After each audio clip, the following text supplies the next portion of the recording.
Job లేక ఇబ్బంది పడుతున్నారా? అయితే మెడికల్ కోడింగ్ మీకు మంచి ఆప్షన్. వెంటనే కాల్ చేసి కోర్సులో జాయిన్ అవ్వండి.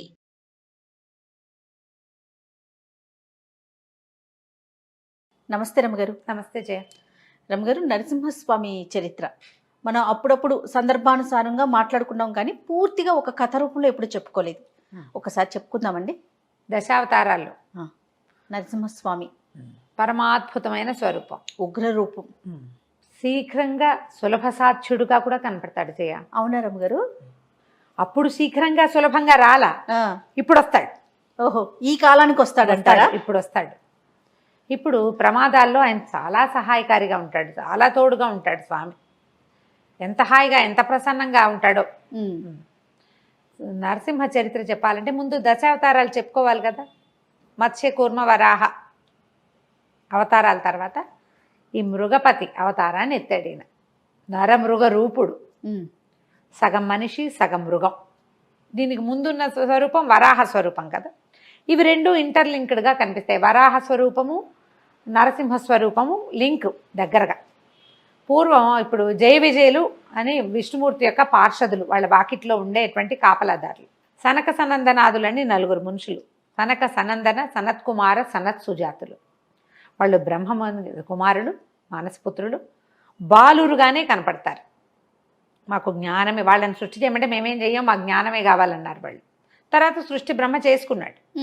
ఈ బాలురుగా ఉన్న వాళ్ళు ఒకసారి వచ్చి విష్ణుమూర్తిని చూడబోయారు. స్వామివారు ఏకాంతంలో ఉన్నారు కాబట్టి ప్రవేశం కుదరదన్నారు ద్వారపాలకులు. వీళ్ళ కోపం వచ్చింది, మాకడ్డేమిటి అని చెప్పి విష్ణు సేవ మీ ఎందు ఉన్నదని ఇలాంటి అహంకరించారు కాబట్టి స్వామి సేవకి దూరం అయిపోండని శపించారు. తర్వాత విష్ణువు లేచి వచ్చి వాళ్ళని బలకరించి ఈ సేవా భాగ్యం లభించదని దుఃఖంతో కుమిలిపోతున్న జయ విజయులకి ఈ శాపానికి ఒక చిన్న సడలింపు చేశాడు. భక్తులుగా 10 జన్మలు ఎత్తుతారా, శత్రువులుగా 3 జన్మలు ఎత్తుతారా? నాకు భగవంతుని భక్తులుగా 10 లేదా 100 జన్మలని కూడా ఒక పాఠభేదం కనపడుతుంది. భగవంతుని భక్తులే, స్వామి మీద ప్రీతున్న వాళ్ళే కొన్ని జన్మలు ఎత్తాలి అలాగా. లేదా శత్రువులుగా స్వామిని ద్వేషిస్తూ ప్రభుద్వేషంతో 3 జన్మలు ఎత్తుతారా అంటే 3 జన్మల్లో తిరిగి వచ్చేయచ్చని జయ విజయులు ఇది కోరుకున్నారు. వాళ్ళు 3 సార్లు పుట్టారు. 3 సార్లు విష్ణుద్వేషులు ఎప్పుడూ దైత్యులే, రాక్షసులు. దేవతలు విష్ణువు యొక్క అన్నదమ్ములు, ఆయనతో పాటు ఉండేవాళ్ళు. విష్ణుద్వేషులుగా పుట్టాలంటే రాక్షస జన్మ అయితే ఆయన చేతిలో మరణం సంభవించే అవకాశం కూడా లభిస్తుంది. ఎందుకంటే హరి రాక్షసాంతకుడు కాబట్టి. అప్పుడు వీళ్ళు ఎలా కోరుకున్నారు? 3 జన్మలకి కోరుకున్నారు. మొట్టమొదటి జన్మ వాళ్ళు హిరణ్యాక్ష హిరణ్యకశపులుగా జన్మించారు. మళ్ళీ ఎవరికో పుటల, ఈ విష్ణువుకి దేవతల తండ్రి అయిన కశ్యప ప్రజాపతికి జన్మించారు వాళ్ళ పరంపరలోనే. హిరణ్యాక్షుడు హిరణ్యకశపుడు వీళ్ళు బ్రహ్మదేవ కోసం విపరీతంగా తపస్సు చేసి వేరువేరు వరాలు పొందారు. పొంది విపరీతమైన వరగర్వంతో ముందు హిరణ్యాక్షుడు అతను ఏం చేశాడు? భూదేవిని ముంచేశాడు, సముద్రంలోకి పట్టుకెళ్ళి పడేసేసాడు. ఆమె నన్ను ఉద్ధరించండి ప్రభు అని కేకలు పెడితే ఈ నీటిలోకి వెళ్ళగలిగే జంతు స్వరూపాన్ని ఎత్తి విష్ణువు హిరణ్యాక్షుడిని సంహరించి భూమాతని భూదేవిని పైకి తీసుకొచ్చాడు. అదే ఆదివరాహ స్వరూపం. ఆ ఆదివరాహ స్వరూపాన్ని ఆశ్రయిస్తే భూ సంబంధమైన సమస్యలు తొలుగుతాయని చెప్తారు వరాహస్వామి. తర్వాత ఎప్పుడైతే హిరణ్యాక్షుడు చనిపోయాడో ఈ హిరణ్యాక్షుడిని చంపినటువంటి హరి మీద పగ తీర్చుకోవడం కోసం హిరణ్యకశిపుడు ఇంకా తపస్సు చేశాడు, ఎంతో తపస్సు బ్రహ్మ కోసం. అప్పుడు విపరీత వరాలు పొందాడు. అతను అడిగిన వరాలు ఏమిటి? నా మరణం మనిషి చేత కానీ జంతువు చేత కానీ కాకూడదు. దేవగంధర్వ కిన్నర కింపురుషాదులు ఎవరూ నన్ను చంపకూడదు. ఇంత బయట కాదు, ఆయుధంతో కాదు, చేతులతోటి కాదు, పగలు రాత్రి కాదు, భూమి ఆకాశాలు కాదు, అలాంటి మరణం కావాలి. ఎందుకంటే వీళ్ళు మరణం లేకుండా వరం ఇవ్వమని కోరుకున్నారు. మరణం లేకుండా మీకు అమృతత్వాన్ని నేను ఇవ్వలేననేసాడు బ్రహ్మ. మీరు మరణించవలసిందే. అందుకని విపరీత వరాలు కోరుకున్నాడు. అయితే ఆయన తపస్సు చేసే క్రమంలో ఏం చేశాడు? తన భార్య గర్భవతి అయిన లీలావతిని వదిలిపెట్టి వెళ్ళాడు. అయితే ఇతను తపస్సు చేస్తున్నాడు అని చెప్పి దేవేంద్రుడు ఏం చేశాడు? ఆ లీలావతిని తన వెంట తీసుకుపోవడానికి ప్రయత్నం చేశాడు. నారద మహర్షి అడ్డుపడి ఈమె గర్భస్థుడైన శిశువు హరిప్రీతితోటి జన్మిస్తాడు. మహాహరిభక్తుడు, అతనిని మనం కాపాడాలి, నువ్వు వెళ్ళిపో, ఈమెను నా దగ్గర అట్టి పెట్టుకుంటానని చెప్పి తన ఆశ్రమానికి తీసుకెళ్ళిపోయాడు. నారద మహర్షి ఆశ్రమానికి తీసుకెళ్ళి ఆయన ఆమె పడుకున్నా కూడా నిత్యము నారదుడు నారాయణ నామస్మరణ చేస్తాడు. అంతే కదా. హరిబోధ చేశాడు పిల్లవాడికి, ఆ గర్భస్థ శిశువుకి. ఇక అబ్బాయి అలా అందులో మునిగిపోయాడు, లోపల ఉన్న శిశువు. అయితే ఈ గర్భస్థ శిశువు అంటే 9 నెలలో 10 నెలలోనే కదండి. అంటే అప్పట్లో గర్భాలు ఇంత సింపుల్ కాదు, సంవత్సరాలు మోసేవారట. ఆ గర్భంలో ఉన్నంత కాలము అదే విన్నాడు అబ్బాయి. హరి గురించే విన్నాడు. లోకపాలకుడు హరి, లోక రక్షకుడు హరి, సర్వోన్నత దైవం హరే, ఇందుగలడు అందులేడని సందేహము వలదు, చక్రి సర్వోపగతుడు. అది ఆ భావాల్లో పిల్లవాడు ఉన్నాడు లోపల. తర్వాత ఏమైంది, పుత్రోదయం అయింది. పుత్రోదయం అయ్యాక కూడా ఆ పుట్టిన శిశువు కూడా ఈయన అలాంటి బోధే చేశాడు. తర్వాత కాలంలో హిరణ్యకశిపుడికి తపస్సు పూర్తయింది, వరం లభించింది. ఆయన దేవతల మీద దండెత్తాడు. తన భార్యను తీసుకెళ్ళడానికి ప్రయత్నం చేసినందుకు మొత్తం అణిచేశాడు, ముల్లోకాలు జయించేశాడు, ముల్లోకాధిపతి అయిపోయాడు.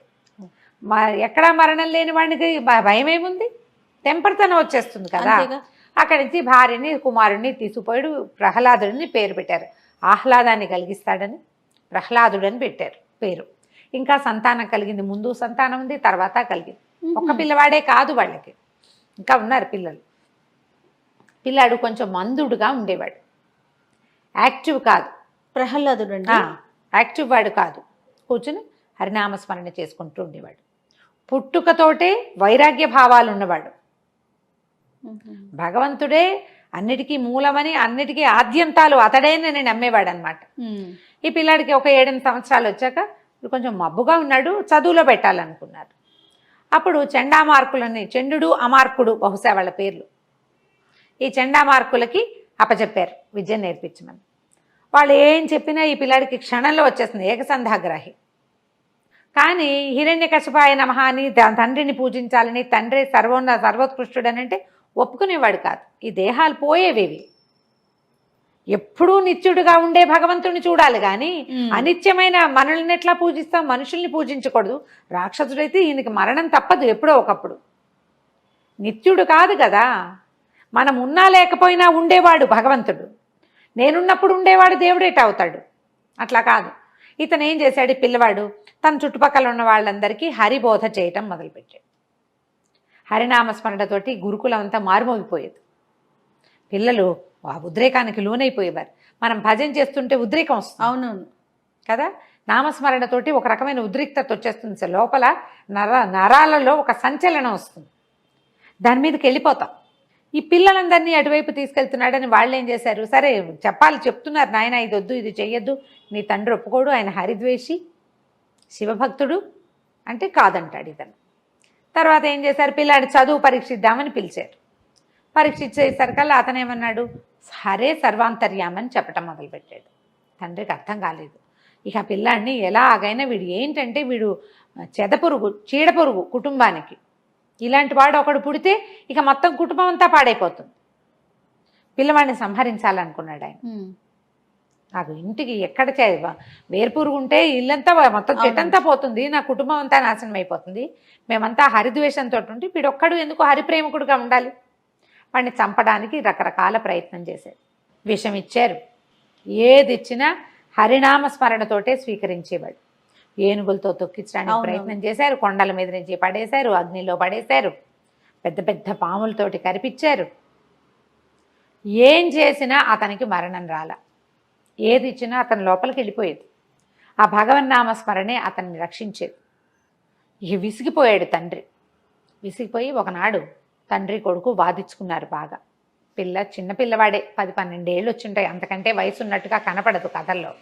మన సినిమాల్లో అయితే మరీ చిట్టి పిల్లవాడిగా చూస్తాం, అంత చిట్టివాడు కాదు, కొంచెం రాజ్యం చేయగలిగే ఆలోచన వచ్చే వయసు వచ్చిందనే అనిపిస్తుంది. తండ్రి తర్వాత అతనే రాజయ్యాడు కాబట్టి. తర్వాత ఒకరోజు పిలిచాడు, ఇద్దరు మాట్లాడుకున్నారు. మాట్లాడుకున్నాక ఆయన అన్నాడు, సర్వాంతర్యామంటావు, ఎక్కడున్నాడో పిలువు, నాకు చూపించు. అసలు ఇప్పటిదాకా ఎదురే పడలేదు, ముల్లోకాలు చూశాను నేను, ఎక్కడ చూసినా వాడు ఎక్కడున్నాడో మాకు కనపడలేదు, నేను చూడలా. అతన్ని చూసి అతన్ని సంహరించాలని కోరిక. మా అన్నయ్యని చంపేశాడు, నేను చంపాలి అతన్ని, చూపించు, నువ్వు ఎక్కడ చూపిస్తే అక్కడ చేస్తాను. ఇప్పటిదాకా అతని పేరు వింటాం, అతని ఇది వింటాం తప్పిస్తే నేను ఏనాడు అతన్ని చూడలేదు. అంటే నువ్వు చూడాలన్న దృష్టి లేదు నీకు. సర్వాంతర్యామి, ఎక్కడ పడితే అక్కడే ఉంటాడు. అసలు ఆ శ్లోకమే, ఆ పద్యమే అది. ఇందుగలడు అందులేడని సందేహం వలదు చక్రి సర్వోపగతుడు. ప్రతి చోట భగవంతుడు ఉన్నాడు, నీలో నాలో కూడా ఉన్నాడు. అయితే ఆయన మంటగా కోపం వచ్చిందనమాట. ఒక స్తంభాలు ఉన్నాయి, వాళ్ళు ఉన్న సభా ప్రాంగణం, ఈ స్తంభంలో ఉన్నాడంటే ఎక్కడైనా ఉంటాడు, చూడు నువ్వు అనేసరికల్లా ఇప్పుడు హరి నాకు కనపడాలి, కనపడకపోతే నేను చంపుతానన్నాడు పిల్లవాడిని. ఈ గద పెట్టి ఆ స్తంభాన్ని పగలగొట్టాడు. సాయంకాలం వేళ మునిమాపు చలవ చీకటి పడే వేళలో కొట్టేసరికల్ ఆ స్తంభం పెళపెళాభావాలతో పగిలిపోయింది.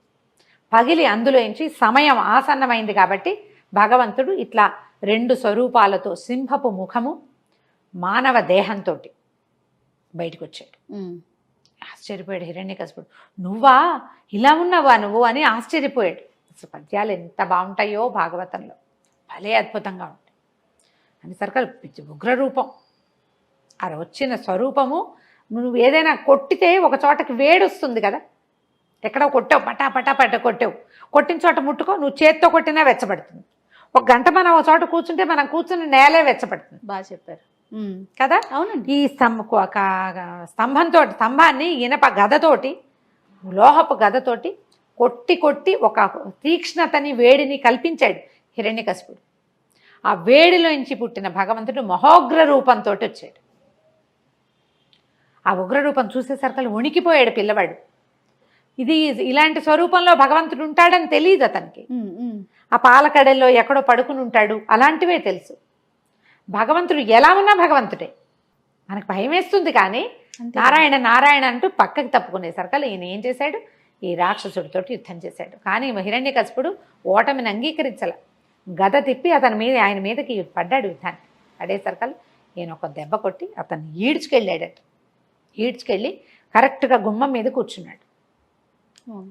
ఆ గుమ్మం మీద, అది ఇల్లు కాదు, వాకిలి కాదు, అతను ఎత్తి తన తొడల మీద వేసుకున్నాడు. భూమి ఆకాశాలు కాదు, భగవంతుని తొడల మీద ఉన్నాడు అతను, గోళ్లతోటి. అది సాయంత్రం కాదు, పగలు కాదు, రాత్రి కాదు, సాయంకాలం మునిమాపు వేళ చీకటి పడే సంధ్యా సమయంలో ఈ చేతులు కాదు, ఆయుధం కాదు, గోళ్లతోటి చీల్చి అతనిని సంహరించాడు.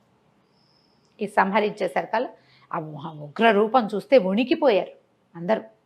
ప్రపంచం చాలా స్తంభించిపోయినట్టు అయిపోయింది. మొత్తం దేవతలంతా దిగి వచ్చేసారట. ఆయన్ని శాంతింప చేయలేపారు. ఆయన ఎంత ఉగ్రంగా ఉన్నాడంటే, ఆహారం తీసుకునే వేళ సింహం ఎలా ఉంటుంది, భక్షించాడని చెప్పం, గోళ్లతోటి చీల్చి సంహరించాడు. అవును అవును. అయితే వాళ్ళు ఏం చేశారు, బ్రహ్మాది దేవతలంతా వచ్చేసారు. లక్ష్మీదేవి కూడా వచ్చిన ఆయన శాంతించల. ప్రహ్లాదుడి కోసమే వచ్చాడు కాబట్టి అతని ముఖం చూస్తే శాంతిస్తాడని అతన్నే ముందుకు నెట్టి అతనితోటే ప్రార్థన చేయించారు. ఉగ్రత తగ్గిన స్వామి అక్కడ నిలబడల. ఆ విచిత్ర స్వరూపంతో ఆయన బయటికి వెళ్ళిపోయాడు. ఎప్పటికో శాంతించాడని చెప్తారు. అలా వెళ్ళిన ఆయన సింహం ఎందులోకి వెళ్తుంది, అడవుల్లోకి, కొండల మీదకి వెళ్ళిపోతుంది. అట్లా మొత్తం ఆయన సంచరించిన భూభాగాలన్నిట్లలోనూ ఒక్కొక్క దేవాలయం నిర్మించబడిందని చెప్తారు. అట్లా ఆయన సంచరించిన ప్రాంతం బయటికి వెళ్ళిపోయి సంచరించాడు. ఎక్కడెక్కడ ఆయన ఆగాడో వెళ్ళిపోయాడు. ఎక్కడ ఆగాడో అక్కడ ఒక ప్రత్యేకమైన దేవాలయం, ప్రత్యేకమైన కథ వచ్చింది. సింహాచలం కాదు, మనకి అహోబిలం. ఆ అహోబిలంలో ఆయన అసలు అది జరిగిందే అహోబిలంలో ఉంటారు. అహోబిలం మనం కొండ మీదకి పైకి వెళ్తుంటే ఒక పెద్ద ఇది కనపడుతుంది, సభాభవనం అంతా పగిలిపోయి ముక్కలుగా. అసలు అదే హిరణ్యకశిపుడి భవనం అని చెప్తారు.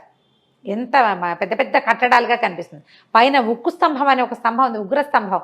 ఆ స్తంభం నుంచే స్వామి ఆవిర్భవించాడని కూడా చెప్పబడుతుంది. అహోబిలంలోనే ఈ కథ జరిగిందంటారు. ఆయన ఎన్నో ప్రాంతాల్లో, అటవీ ప్రాంతాల్లో సంచరిస్తే ఆ సంచరించిన చోటల్లా ఒక్కొక్క దేవాలయం చొప్పున చాలా ఉన్నాయి. పెంచెలకోన అలా బోల్డన్ని దేవాలయాలు ఉన్నాయి. ఒకసారి నరసింహ క్షేత్రాలన్నీ లైన్గా చెప్పుకుందాం. తప్పకుండా అండి. అక్కడి నుంచి ఏమైంది, లక్ష్మీదేవి శాంతించలేదు, ఆయన ఉగ్ర రూపంతో తిరుగుతున్నాడు. ఆయన్ని శాంతింపజేయాలి, మళ్ళీ వైకుంఠ ప్రవేశం చేయించాలి. అప్పుడు లక్ష్మీదేవిలో ఉన్నటువంటి సాత్విక కళని, ఆమెలో ఒక రాజసిక కళ కూడా ఉంది, కోపం, ఆమె తొందరగా కోపం వస్తుంది ఆవిడికి కదా, కదిలి వెళ్ళిపోతుంది. ఆమెలో సాత్విక కళ ఉంది. ఆ సాత్విక కళని చెంచులక్ష్మి రూపంలో జన్మింపజేశారని, ఒక చిన్న బాలిక రూపంలో ఆ సాత్విక కళకి ఆకర్షితుడై ఆయనలో ఉన్న ఉగ్రం తగ్గిపోయిందని చెప్తారు. చెంచులక్ష్మిని వివాహం చేసుకుని ఆయన శాంతపడిపోయాడు. తర్వాత ఆ లక్ష్మీ కళ, ఆ సాత్విక కళ ఆయనలోకి ఐక్యమైపోయాక ఆయన మామూలుగా విష్ణు స్వరూపంతో పైకి మన వైకుంఠానికి వెళ్ళిపోయాడని చెప్తారు. ఎలా వైకుంఠానికి వెళ్ళాడు అనేది ప్రత్యేక కథనంగా చెప్పబడదు. ఇలాగ విష్ణు పురాణం చూస్తే కనుక ఈసారి మళ్ళీ చెప్తాను ఇంకొకసారి వివరంగా. ఈ ప్రహ్లాదుడి కోసమే ఇలాంటి స్వరూపాన్ని చూపించాడు ప్రపంచానికి.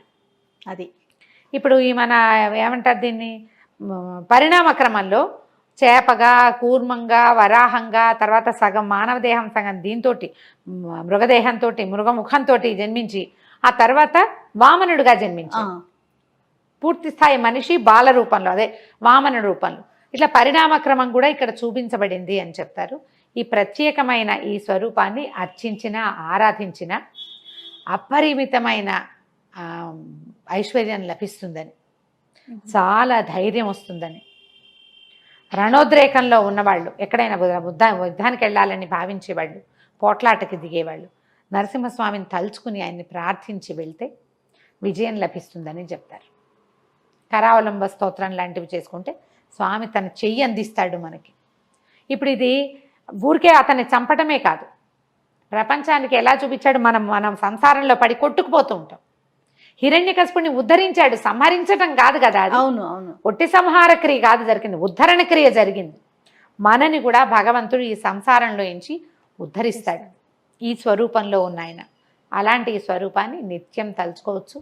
బోళ్ళని దేవాలయాలునే, కుదిరితే ఏదో ఒక దేవాలయంలో దర్శనం చేసుకోవచ్చు. ఆ కథ తలుచుకుంటే ఎంత రోమాంచంగా ఉంటుంది, అద్భుతమైన కథ కదా. మళ్ళీ ఇంకొకసారి మనం దేవాలయాలను గురించి చెప్పుకోవచ్చు. అందులోనూ మీ నోటి వెంట వింటుంటే రమ్మగారు మహాద్భుతం అండి. నమస్తే.